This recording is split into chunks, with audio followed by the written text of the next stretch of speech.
Good evening, good evening, good evening. Welcome to tonight's segment for childhood trauma in males, part three of this segment, everybody. And this is a very important topic that I've been speaking about for the last 2 days. I'm getting ready to go live on Instagram as well in Young Males United Ministries. His hair right over here. All right, there we go. So tonight we got a couple of videos that we're looking at here tonight, fellas. We also quite a few things to cover on tomorrow. Up tomorrow, I wanted to kind of end it a little bit more earlier, so that way you all have an opportunity to watch all the replays. So we're gonna put up a few more videos up tonight in tonight's presentation, everybody. Instead of doing 2 slides, we're gonna try to do 4 slides and then wrap it up tomorrow evening. And this way, you have an opportunity to go into prayer and be able to grasp everything we talked about in these 4 nights that we are having. And then the replay of it will be, instead of Monday, will actually be tomorrow, not Friday night, Saturday, Sunday, and Monday. Because Monday we're doing the childhood trauma in women. Okay, and I'll make that announcement on this upcoming Sunday, which is first Sunday for On Time Ministry. All right, let's go ahead and open up in prayer, and then we'll go ahead and get started.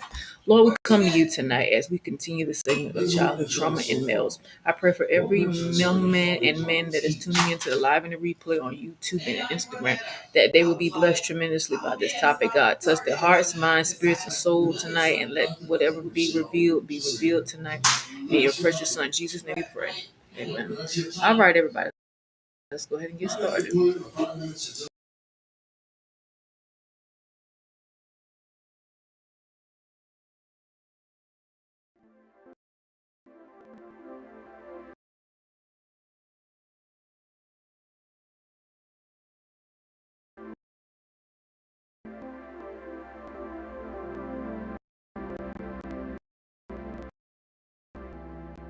I believe strongly that the experience of trauma at its heart is the experience of powerlessness. And the ways that males experience trauma, it's often not intuitive to think of men in our society as powerless. But actually, when men experience a trauma or a victimization, especially sexual abuse, that's one of the most significant ways in which men and boys can be made to feel powerless. On top of that experience of sexual violence, however, then we have to look at the ways in which boys grow up in a culture that doesn't allow them to talk about it or to reach out for help. And that actually can aggravate a lot of the challenges that men and boys face and make a lot of their symptoms worse over the long run. I think one of the most important things for people to understand about the sexual abuse of boys and men is that something that cuts across all communities. There aren't unique risk factors amongst any single population. We see survivors who have come from all different kinds of backgrounds and report many different kinds of experiences. One of the things that we tend to see more often than not, is sexual abuse histories happening in combination with other issues that lead to vulnerability, especially within boys. So coming from unstable home environments where there's a lack of attachment, where there's mental health issues within the home, where there's real issues of boys feeling unsafe or unprotected, and where parents and family members don't provide a stable environment. These are all things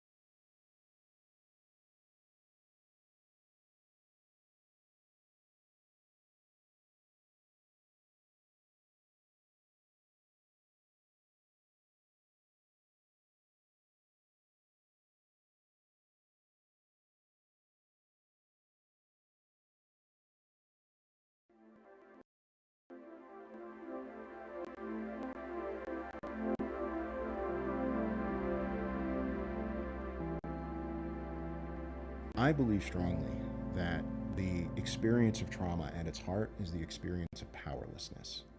And when it comes to the ways that males experience trauma, it's often not intuitive to think of men in our society as powerless. But actually, when men experience trauma or victimization, especially sexual abuse, that's one of the most significant ways in which men and boys can be made to feel powerless. On top of that experience of sexual violence, however, then we have to look at the ways in which boys grow up in a culture that doesn't allow them to talk about it or to reach out for help. And that actually can aggravate a lot of the challenges that men and boys face and make a lot of their symptoms worse over the long run. I think one of the most important things for people to understand about the sexual abuse of boys and men is that this is something that cuts across all communities. There aren't unique risk factors amongst any single population. We see survivors who have come from all different kinds of backgrounds and report many different kinds of experiences. One of the things that we do see, tend to see more often than not, is sexual abuse histories happening in combination with other issues that lead to vulnerability, especially within boys. So coming from unstable home environments where there's a lack of attachment, where there's mental health issues within the home, where there's real issues of boys feeling unsafe or unprotected, and where parents and family members don't provide a stable environment. These are all things.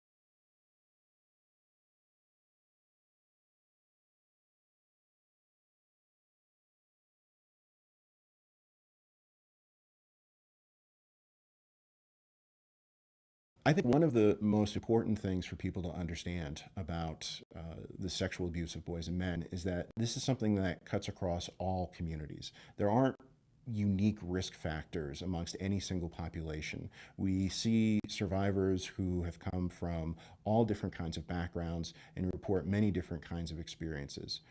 One of the things that we do see, tend to see more often than not, is sexual abuse histories happening in combination with other issues that lead to vulnerability, especially within boys. So coming from unstable home environments where there's a lack of attachment, where there's mental health issues within the home, where there's real issues of boys feeling unsafe or unprotected, and where parents and family members don't provide a stable environment.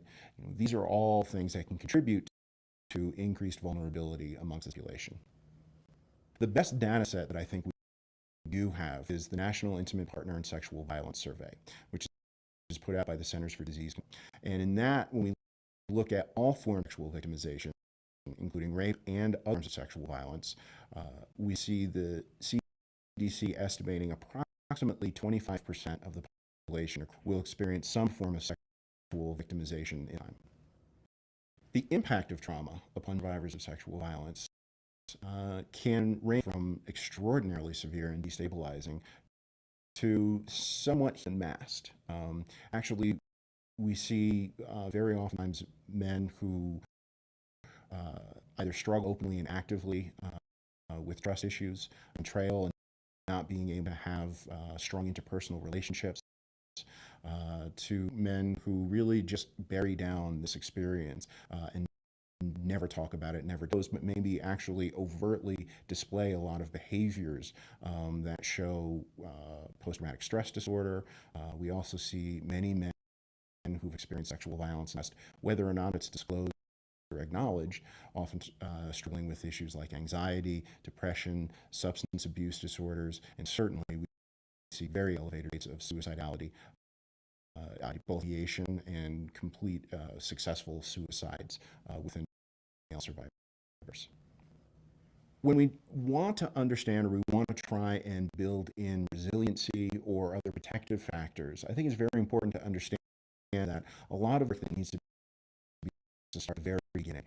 We need to work actually with parents even before they, and encourage them to understand having discussions, open discussions about boundaries, about body parts, empowering their children to be able to say any time they don't want to touch or hug or kiss a member or a stranger. These are all things that actually can be done very, very early on to help empower a child to know that they have the right to their own bodily integrity.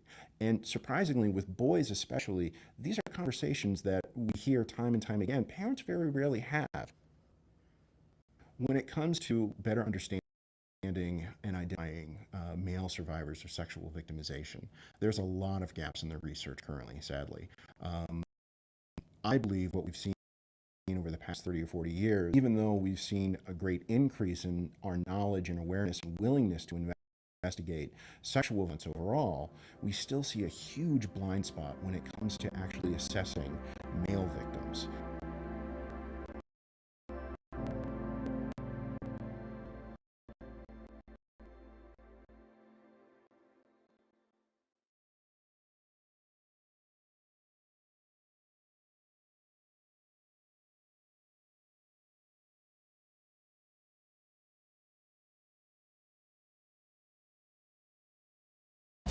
I was raised in the mainstream culture where if bad, you take something, feeling go away.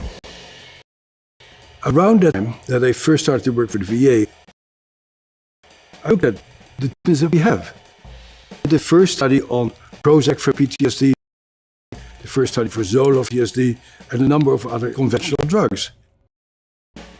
But because they didn't work very well.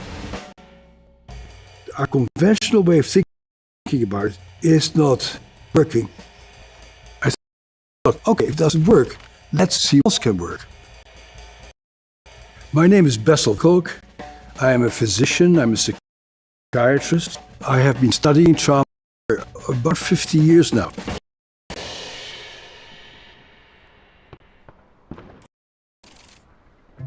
The nature of trauma is that sometimes your survival brain makes the first interpretation and says, is this dangerous or is this safe? So it's very important to really be aware that these reactions emanate from your body. And so the big challenge of treating trauma is how do we help people to live in bodies that feel fundamentally safe? What was very clear is that very good psychotherapy is actually quite helpful. Not to fix people, but helping people to acknowledge like, oh my God, that was terrible what happened to me. And I need to take care of the wounds that I'm carrying inside of myself. This issue of self-compassion and really know that your reactions are understandable is a terribly important part of beginning to recover from trauma. Can I talk about something else before we talk about MDMA? Because MDMA is so sexy. Okay, for me the opening to a new world came when some people in my clinics to do something very strange called EMDR, eye movement desensitization and reprocessing. You ask to call up the memory of what you saw back then, what you felt back then. What you do is that you ask people to follow your fingers as you move fingers from side to side. My first reaction is like, man, stop this crazy nonsense. This is a crazy method. And I got to see some of the results. I go like, wow, this is interesting. Feeling your fingers in front of people's eyes as you think about the trauma made the trauma away. this crazy eye movement desensitization actually changes the circuitry of the brain to interpret your current reality from a different angle. This had amazing effects on people being able to let go of what happened and say, yes, that's what happened to me, and it happened a long time ago. It's not happening right now. That was the first time that a non-conventional technique had a very profound effect. And then we studied yoga.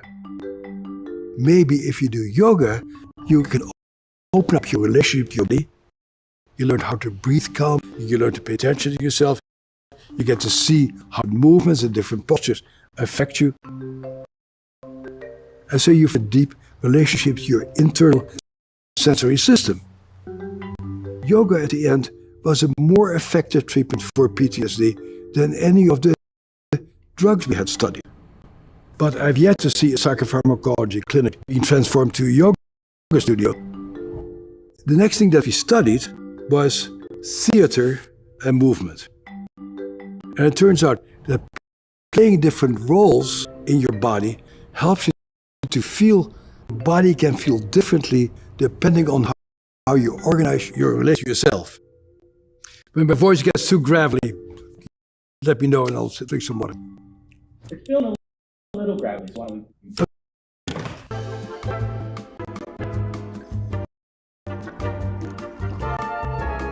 Let's go. All right. So I live in the Berkshires, and we have a great program called Shakespeare in the Courts. If you're a juvenile delinquent in this county, you have a 50% chance that the judge will condemn you to become a Shakespearean actor. That's civilization. The Shakespeare program is enormously helpful because it helps people to feel their bodies and to feel what it feels like to be a king, feels like to be a warrior, and you get to have a deep experience of yourself in different possibilities. The next piece that I studied is that you can actually electrodes on your skull so that make brainwaves that help you to be calm and focused. You get a little reward. We did very well with neurofeedback, so we can shape your brain to actually have a different configuration, be open to new experiences. And then, about 15 years ago, two guys talked to me, and they said, Basil, you know a lot about trauma. What do you think about this idea? We are thinking about psychedelics. What do you think about psychedelics for trauma? And I go like, wow. You're speaking from my heart.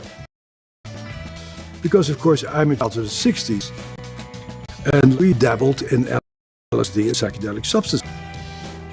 Wouldn't it be great if we could do psychedelic substances to see if these substances can open up people's minds, see that the reality that they live in is just a small part of the reality that there is. I said, don't do it. It will destroy your career. These drugs are illegal. And they said, thank you very much for your opinion. We'll try it anyway. They got permission to study of MDMA, also known as ecstasy or Molly, for trauma. And it worked pretty well. And they were able to collect a large amount of money to do a very large and extremely expensive study. Lots of different around the US, one in Israel, one in Canada. So I'll tell you how the study is set up. You have a whole day of taking ecstasy while you lie on the bed, therapist in your room for 8 hours. What we see in the people who get the drug is amazing. People are able to go to places they have never felt safe to go to. This is a picnic. They see the horrible things that happen to them. But MDMA allows them to see them with compassion. All these measures we have about self-perception and self-awareness just shoot up. And rather than blaming themselves, they're able to say, yes, it happened to me, but it's over.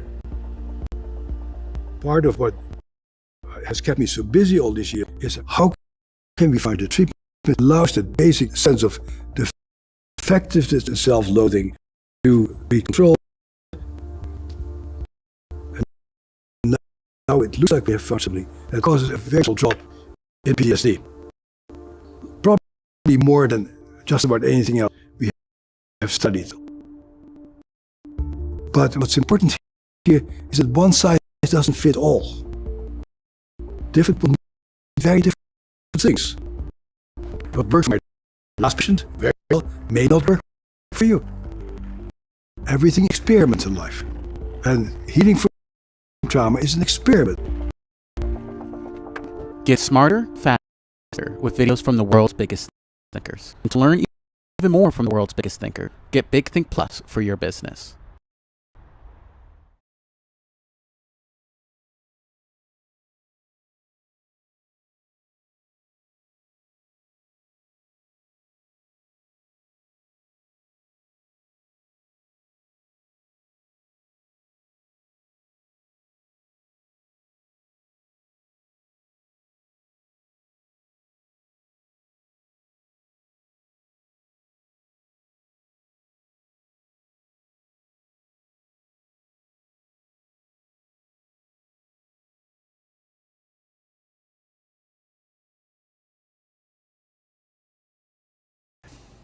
This is the Peter Pan story, roughly speaking.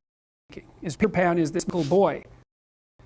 Pan is the god of everything, roughly speaking. So it's not an accident that he has the name Pan.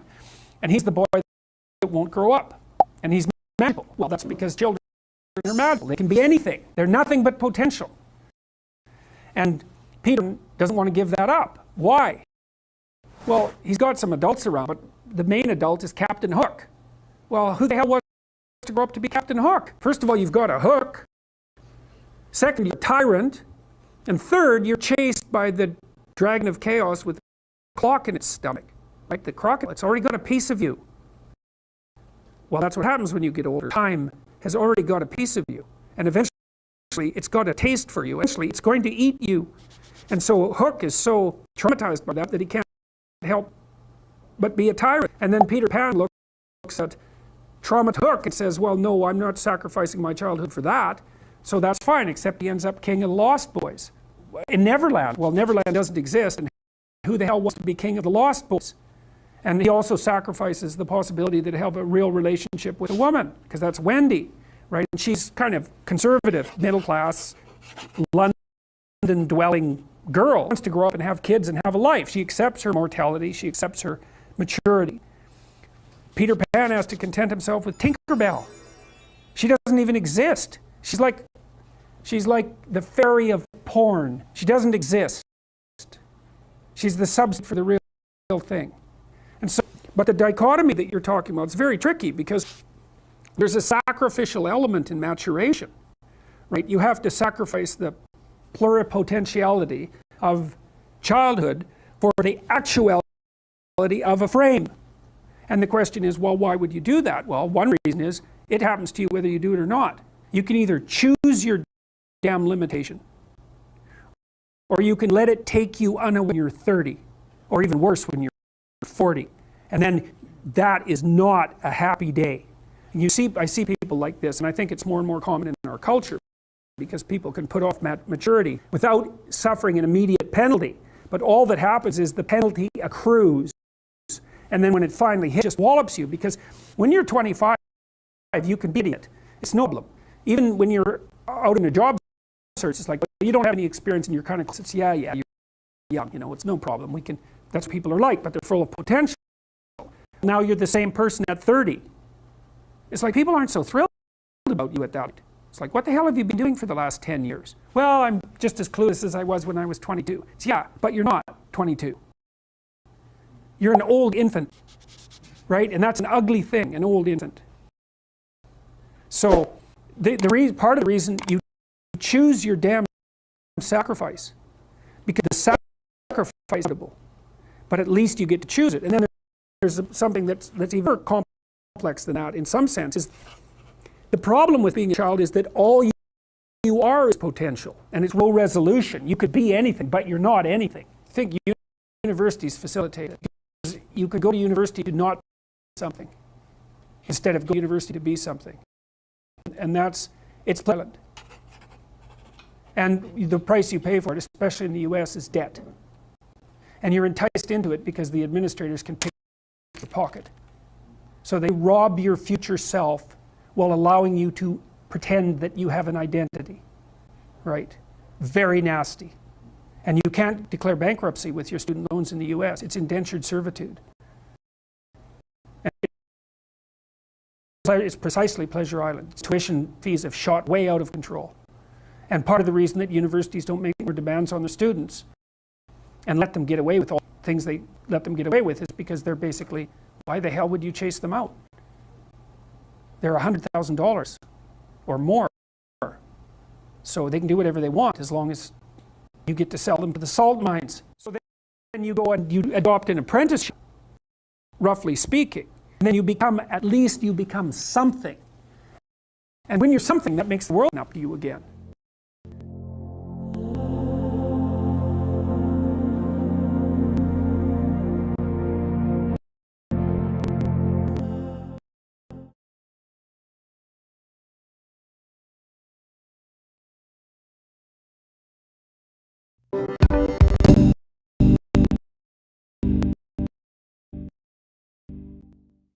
Hey, Thanks, Kyle. how old are you? I am 39 years old. We almost got the big one. I know. I know, maybe next year. 1 year to go, maybe Yeah. next year.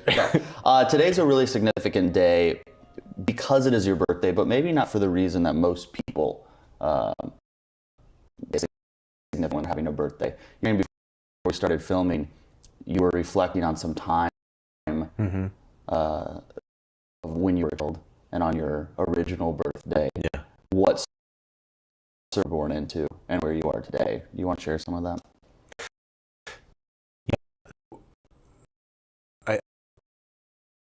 Birthday, because it's I think like a juxtaposition from where I am today, and to think back the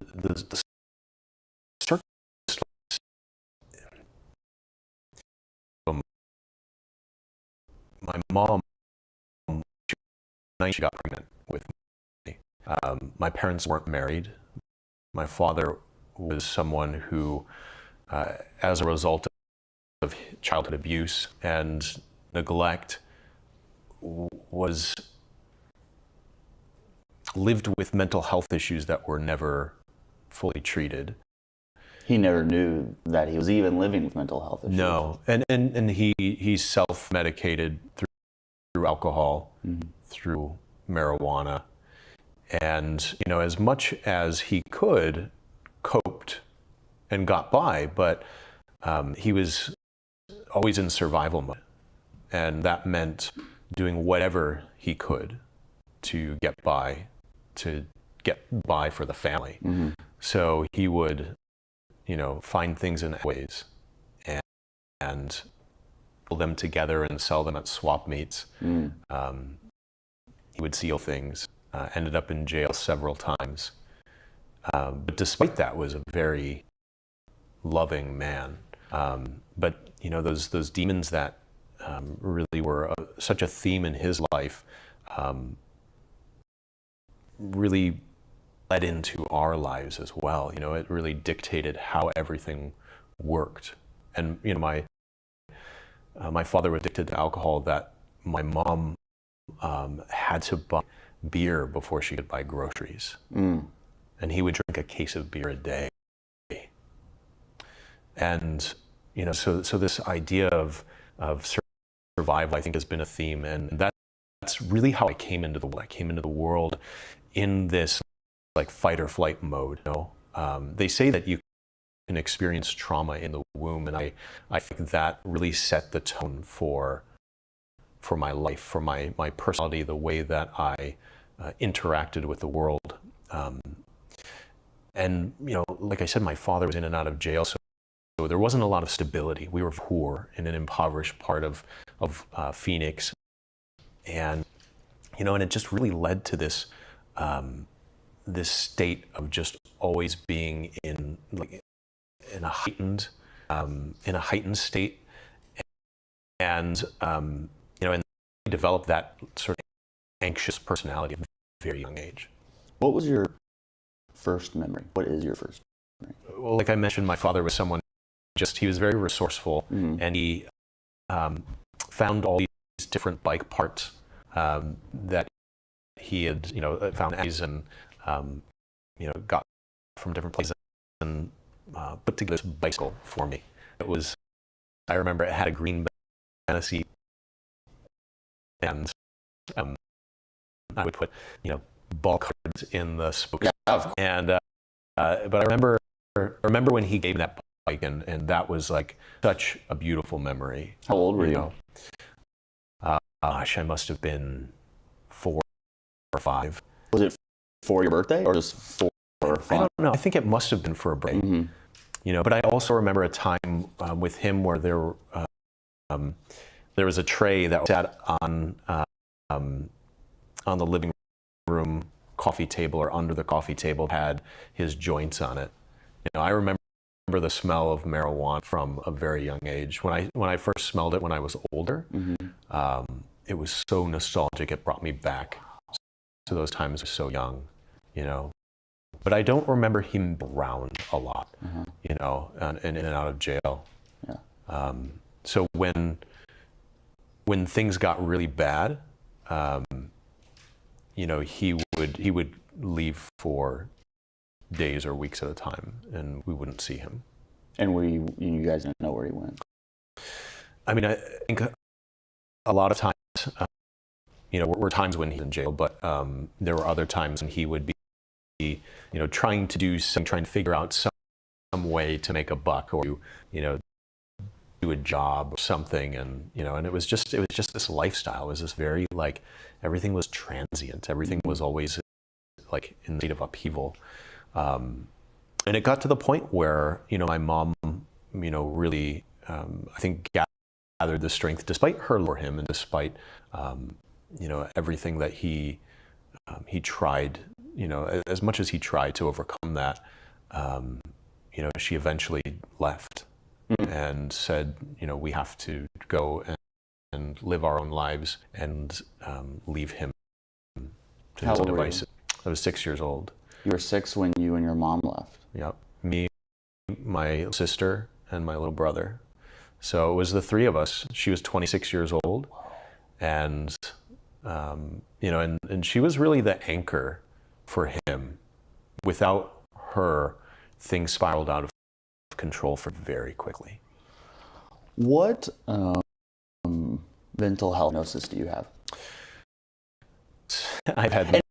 And by the way, that's like this place where I would ask that, and it wouldn't be weird. It's like, hey, tell me about your mental health diagnosis. No, well, I also told you that I'm, totally open. Yeah. Well, and where everybody on this on Med Circle is, that's why I do these things to break the stigma. Yeah.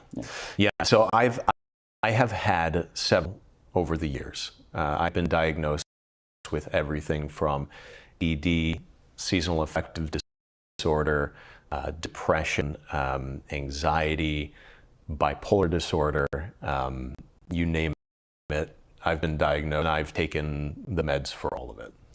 You say that in a way that makes me feel like you don't believe you have all those diagnoses. That's funny. I like that you picked up on that.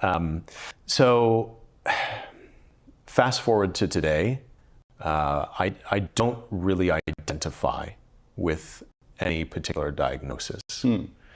I think that I experienced a lot of trauma as a young person, and that created, and certainly I had genetic disposition for things, but I think that created an environment that was really susceptible to mental health issues. I also grew up in an environment where there were a lot of stigmas about mental health, and there wasn't support in the way that we have access to it today, and the understanding that we have of and mental health diagnosis. So I think that a lot of what I experienced was circumstantial, and now that I have over the last decade or so done an incredible amount of work, certainly I still live with things, but I no longer identify as depressed or anxious or a specific diagnosis. How do you identify?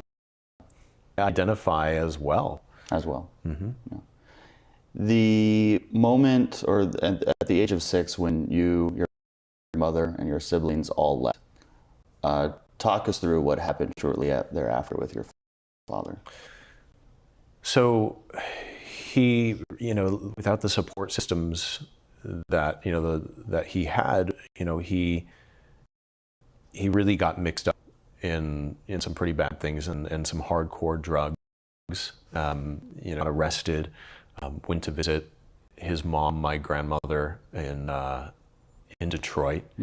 Mm-hmm. She and her husband were also addicted to alcohol, and they just had a very functional relationship, and it was shortly after that he took up in this really kind of dank, seedy apartment,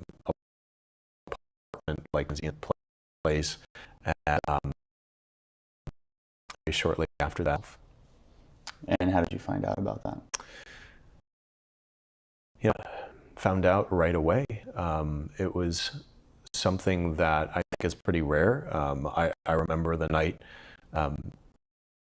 that he died, when they found him, or when they told us. My grandparents were in the living room of our single wide trailer, and we were all standing there, and my grandfather told us that he had died by suicide. And I think, for a long time, I really had some anger I had a lot of anger, but at my grandfather, for telling us and for knowing right away. But in hindsight, I think it was a gift, because the more of this work that I do, the more that I talk to people, and I hear stories about people who found out so long afterward that someone actually died by suicide. It was hidden from them because of shame, because of stigmas, and they almost are traumatized. You experience a death, and it's traumatic, but then to later find out how someone died, or find out that you were alluded to. So I think ultimately it was really a blessing to know from the beginning. Mm-hmm. And even though I had, again, a lot of anger, I felt a lot of I blamed him. I felt that he was weak. I couldn't understand how he could leave us like that. How why we weren't good enough. And this is something translated to me as this feeling of what did I do wrong? How, because I was I was a kid who was I had a lot of hyperactivity, and I did well in school, and I was always kind of getting into trouble, and so I at a very young age I was dubbed bad kid from teachers, and so I had this feeling of what could I have done better? If I were a better kid, if what would have been different? And translated to this very quickly, this feeling of well, now I'm the oldest, and I have to be I have this responsibility for my family, for my little sister and my little brother, and and so I was constantly worried and anxious about everything. At 6 years old, you felt this way? Constantly. I had this this just every time my mom at the house, or every time my grandparents would leave, I would be worried that get into a car accident or something would happen, someone else would leave. I was just in this fight or flight state all the time. When your grandfather first was with you, how did you feel in that moment? Do you remember? I don't. I remember the scene. It was late. It was dark. In the room, and I remember this kind of this flash in my head. It's weird because in hindsight, I don't think any of us were surprised. Mm-hmm. You know, Mm-hmm. I think just given his, like, who he was and what, you know, and it's like, it's hard, like, with memories from being a kid, like, to distinguish, like, what's yours and what was told to you and what, you know, but that's like kind of what lives inside of me, is this feeling of, like, I just don't think any of us were really surprised. Yeah. It's just amazing insight that you have as a 6-year-old. I couldn't even do what I did at any point when I was 6 years old. At, like, have a lot of gaps in memory. I often say I've time traveled because I wasn't mentally present for a lot of it. But there are a few, like, very just visceral memories that stand out, that are, you know, that are just very clear. How do you think your life would be different if your dad had not died by suicide? That's funny. I was thinking about that this morning. I was thinking about, after my meditation this morning, would I want my life to be different? And the answer to that, and the answer to your question, is no. Like, I can't imagine what my life would be like. I don't know anything else. I don't know if that's just my limited mental capacity to not imagine a different path, but despite all of the pain, despite all the hardship that ends, change it. Well, you know, I don't know if there's an answer to that question, but if there is, I think that, because this is the path you're on. So to live in any other state other than I change it, this is what I have, is silly, but there's a silliness compared to it, because you don't get to choose that path. And the thing is that this path has also had incredible joy and beauty, and the work that I get to do because of this is so fulfilling and so rewarding that, like, I wouldn't have this insight, I wouldn't have this knowledge, I wouldn't be able to connect and share and, you know, none of this would be possible if I hadn't had those experiences. So I've come to a point where I'm very grateful for the life that I've had, you know, and yeah, it's a shame. And there, you know, we all have those what ifs. What if at a young age, you know, someone had recognized my behaviors as the result of trauma, as opposed to the result of a learning disability or being a bad kid, or, you know, he's just a poor kid, so, you know, that's just the way he is. How would my education have been different? You know, I had to go back and relearn basic arithmetic, spelling, grammar, because I just was not present. And in some cases, physically not present. I was sent out in the hallway. I was sent to the principal's office all the time. And so I wasn't in school to be able to learn these things. I almost didn't graduate high school because of the gaps in my education and because of my mental health issues. What do you want people to get from listening to you in this series? I think, especially related to kids who are experiencing trauma, or kids who are living with some type of mental health issue, do not dismiss them. Do not dismiss anybody as just being mentally ill, or just being bad, or just being dumb. Look at them as a human being, you know, look at who they are and what's going on in their life. What's the reason they're acting the way that they're acting? Where did that come from? You know, I've been doing some work in the prison systems lately, and I've been doing some work. Most recently, I spoke at a convalescent hospital, which is a long-term stay hospital for people with your mental illness.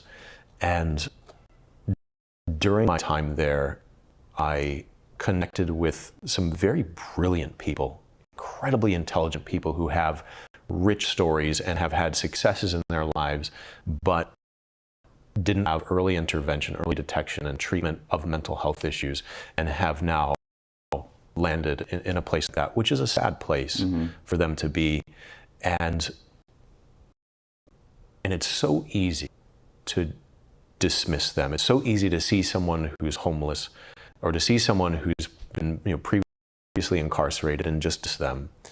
But I would encourage people to look at them in the eyes, see them as a human being, recognize their value, and it's amazing what you'll find, Yeah. Well, Jake Moore certainly lived a very eventful first 6 years of his life, but the events kept coming. In our next session, we will talk more Jake Moore and what came next after his tragic father's death by suicide.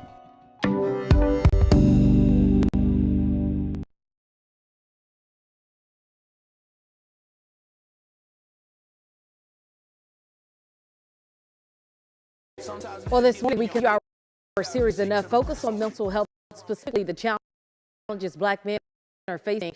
And speaking with most of these men, they've revealed many issues they face stem from unhealed childhood trauma. The situation happened when they were younger, and it's hard to undo what's been taught.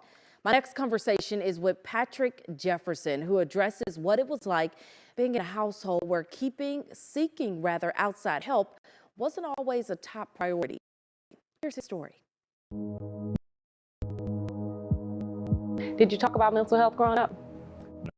No, mental health was not a thing that we talked about in the house. And I want to say it was due to my parents, like they weren't like aware of topics of mental health, or like they just brushed it off of their shoulders and said, it'll be fine. How do you think that impacted you? I guess the dynamic came in of like, if I can't talk about it with my family, then I really can't talk about it with nobody. My dad he suffered from drug abuse.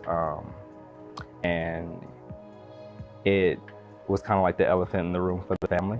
One day the DARE program came to our school. They were telling us about like, if you are a loved one or someone you know is like impacted by drug abuse, like you can reach out to us, you can come and speak to us. I brought up the DARE program to my mom, and it was met with, why would you go and speak to like an outside source about this? It was basically, you're airing out family business that doesn't need to be aired out. It definitely let me bottle up a lot of things that came out to hurt me later in life. What do you mean by that? Summer after I graduated from college, I experienced like a trigger from my past childhood. What was the situation? It was behavior from my dad. It brought me back to that place of like I was a child and kind of like how I felt hopeless and like stuck in a situation that I couldn't get out of. But before I got to like the end all be all goal of suicide, I had to like step back, calm myself down, and realize like everything I'd be leaving. Well, you sharing your story will do for someone else. You have so many Black men committing suicide and going through these struggles, and at a certain point you have to ask yourself,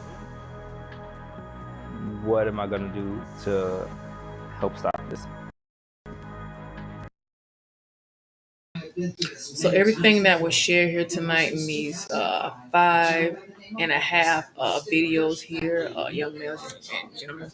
This video will be on demand on Instagram tomorrow because of the outside noise, of course. But these videos that you looked at tonight are just real life males that went through the trauma that they went through in their childhood, and how they're able to open up and share their emotions and feelings, and understanding where they're standing in terms of how are they going to heal and how are they going to cope with these emotions and things that they're feeling. So we have a video to your right, which will not be shared until tomorrow because that was very lengthy, everybody.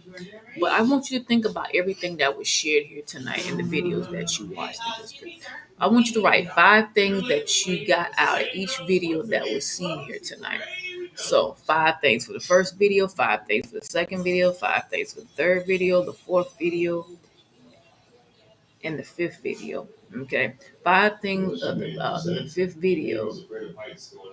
5 things of each video that was shared, and what did you learn about that? How will that help you in terms of your process of healing and everything? So we're going to go ahead and close in prayer for the sake of time. Lord, I thank you for everything that was shared tonight. I thank you for the interviews that were shared here in the childhood trauma segment for gentlemen and young males in our ministry. I pray that each and every man and young man who are going through something right now will come out victorious by all means, God. Well, we thank you for interceding in their behalf, oh God, and blessing their household and blessing their lives tremendously, oh God. Lord, we thank you and honor you on this given day as we gather on tomorrow to conclude this segment. I pray a hedge of protection over every young man and male, near or far, their families, and anything that's concerning them now, oh God. In Jesus' name we pray. Amen. All right, fellas, we'll conclude this segment on tomorrow. Tomorrow, I think it will be a very powerful end to this segment. We're going to do Friday, but Spirit led me to end it on tomorrow. That way, you all have a chance to watch the replay and everything that goes along with it. So, fellas, have a phenomenal and a blessed evening, and I'll see you back here tomorrow evening. Good night.